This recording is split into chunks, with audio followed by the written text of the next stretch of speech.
Jadi ditimbulkan martir lagi. Ya baik pemirsa, kita lanjutkan perbincangan malam hari ini. Mas Nova, ini tadi kalau kita tahu dari laporannya KPAI, nampaknya anak-anak dalam setiap aksi terlibat atau justru bahkan dilibatkan begitu ya. Nah, kenapa memang konten-konten itu, apakah mereka memang menargetkan anak-anak, Mas Nova? Saya tidak tahu apakah mereka menargetkan anak-anak, tetapi yang saya tahu konten-kontennya dan narasi-narasi yang dibangun itu memang membangun kebanggaan. Coba kalau kita lihat ketika anak-anak datang, ketika anak STM datang, itu pasti akan disambut dengan kalau dilihat videonya di TikTok, di Instagram gitu, anak-anak STM datang itu mereka seolah-olah dipersepsikan sebagai hero yang ada di depan melindungi kakak-kakaknya kayak gitu, lalu mereka berhadapan langsung dengan polisi. Nah, konten-konten seperti ini ya yang memancing emosi anak-anak untuk datang gitu berpartisipasi dalam demonstrasi, itu yang justru banyak sekali yang kuat saya lihat di media sosial, konten seperti itu. Dan kalau kita lihat sebenarnya memang agak beda tuh polanya pada tanggal 25, 29, 28 malam, 29 gitu, memang berbeda sekali pola penyebarannya. Polanya seperti apa Mas, sehingga kemudian eskalasinya ini terus terjadi, Mas? Pada tanggal 25 itu jadi tanggal 20-an gitu ya, kebanyakan memang ajakan itu dalam bentuk post. Jadi ngepost di media sosial, ada di Instagram, ada di TikTok kayak gitu. Kalau dikunjungi sekarang mungkin sudah nggak ada tuh.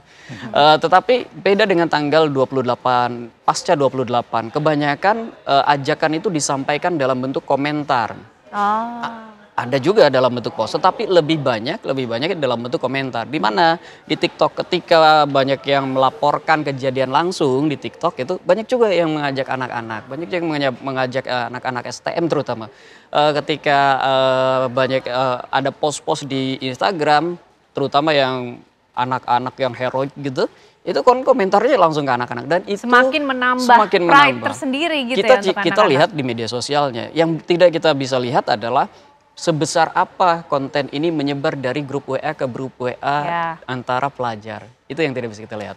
Oke. Baik. Nah, Pak Arianto tadi bicara soal apa yang disampaikan oleh KPAI, Mas Jasra. Ini penting untuk digarisbawahi soal perlindungan anak dalam situasi-situasi semacam ini. Sedangkan Pak Arianto kalau kita lihat di lapangan kemarin, pihak kepolisian melakukan tindakan-tindakan represif. Yang kelihatan itu kan. Betul. Bagaimana Kenapa? Pak Arianto? Itu masalahnya begini, anak itu paling bagus untuk menimbulkan martir. Makanya itulah yang dihasut sekarang ini anak ke depan sebagai tameng itu tadi. Dan kemudian begitu anak-anak itu berada di depan, maka aparat terpaksa harus dihadapkan pada itu. Itulah yang diciptakan, sehingga selalu ada kejadian di lapangan itu sering terrekod bahwa itu bagaimana tindakan polisi langsung berbenturan dengan anak-anak. Itu paling manjur sekali untuk menimbulkan degradasi mengenai sikap image kepada aparat. Tadi saya menerima dari Pak KPAI tadi, kira-kira gimana menghadapi itu. Kita sudah merubah itu, Bu. Kalau menurut hemat saya, kenapa kita itu paling sering terpancing melakukan tindakan HAM ya? Kalau selama ini karena polisi tidak dilengkapi dengan alat yang standar HAM selama ini. Seperti apa itu Pak Arianto? Alat standar HAM itu adalah contoh alat pelumpuh, penangkap, senjata kejut gitu ya. Belum ada itu ya Pak? Belum ada. Kita belum pakai itu sampai sekarang. Saya udah ngusulkan 5 tahun yang lalu tapi belum juga ada itu. Coba ya seandainya polisi itu dikasih alat kejut atau apa penjerat yang itu. Untuk nangkap satu orang kan tidak harus ngebukin 5 orang itu kan. Nah, mudah-mudahan ini dengan pengalaman kayak gini ini nanti kita di samping kelengkapan alat yang memenuhi standar HAM ya.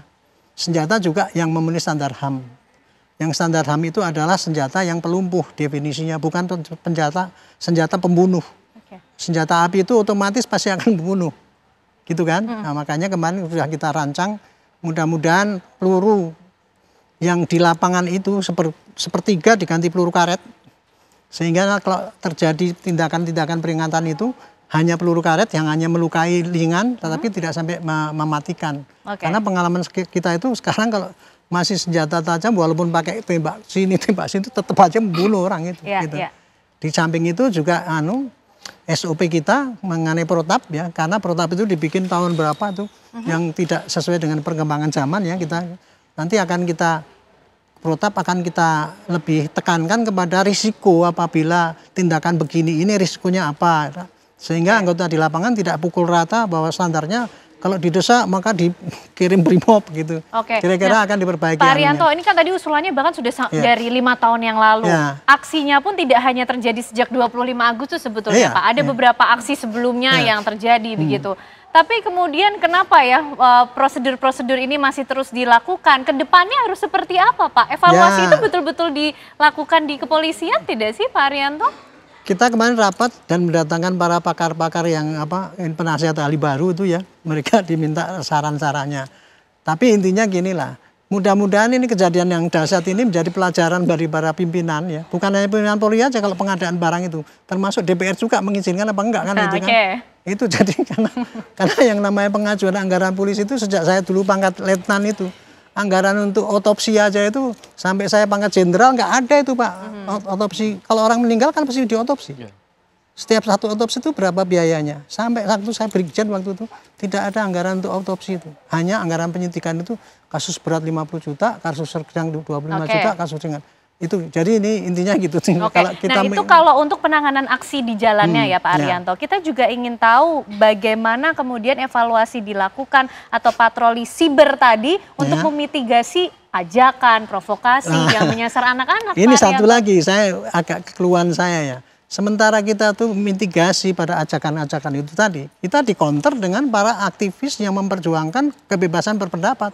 Kita diberangus, ini seperti kita nangkap yang kemarin pengajak itu kan. Kita kan mulai daripada yang diajak, ngaku bahwa diajak karena ini, kita tangkap. Masih ditanyakan, mana buktinya? Kan itu nggak boleh kalau belum ada terjadi di lapangan. Itulah, tapi saya menilai itu bukan mereka itu benci dengan kita. Menurut saya, penilaian saya mereka itu para intelektual yang memberikan saran kayak gitu tuh tidak terasa dia tuh tergalang oleh si perusuh itu tadi untuk kita tuh diadu domba gitu. Makanya kesempatan ini saya sampaikan, kita hati-hatilah, jangan sampai kita tuh diadu domba orang yang sekarang tepuk-tepuk tangan. Oke, itu untuk masyarakat ya Pak ya? Ya untuk para intelektual juga. Intelektual juga, oke. Para ahli pidana mengatakan katanya, harus buktikan dulu. Ini nggak ada bukti langsung ditangkap. Kok gitu? Itu saya anggap sebagai yang tidak menyadari bahwa kayak gitu tuh didesain oleh perusahaan yang di belakang ingin mengadu domba kita itu. Oke, tapi mestinya catatan untuk internal kepolisian sendiri mengenai patroli siber ini harus ditingkatkan seperti apa lagi Pak? Patroli siber itu udah meningkat berlipat lipat, tetapi kemampuan siber polisi kan nggak seberapa Bu, dibandingkan dengan dahsyatnya ini. Kemampuan siber polisi kan nggak bisa apa itu sedahsyat secepat daripada berita-berita yang menebar gitu kan. Oke. Yang paling bagus itu kalau ada berita gini bisa men-take down atau apa istilahnya kan gitu kan. Kan polisi nggak punya kemampuan untuk itu. Nggak ada hak untuk itu, nggak ada kewenangan untuk itu Bu. Karena dihambat itu tadi, polisi nggak boleh menghambat penyampaian pendapat.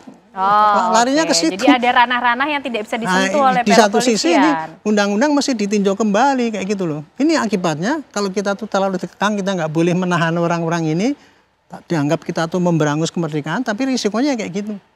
Gitu. Oke, baik Pak Arianto, terima kasih untuk waktunya malam hari ini. Sayang sekali harus berpindah ke agenda lain, tapi terima kasih atas pandangannya. Tapi kita masih akan melanjutkan juga perbincangan bersama dengan Mas Jasra dan juga Mas Nova. Usai jeda pemirsa, kami kembali untuk Anda.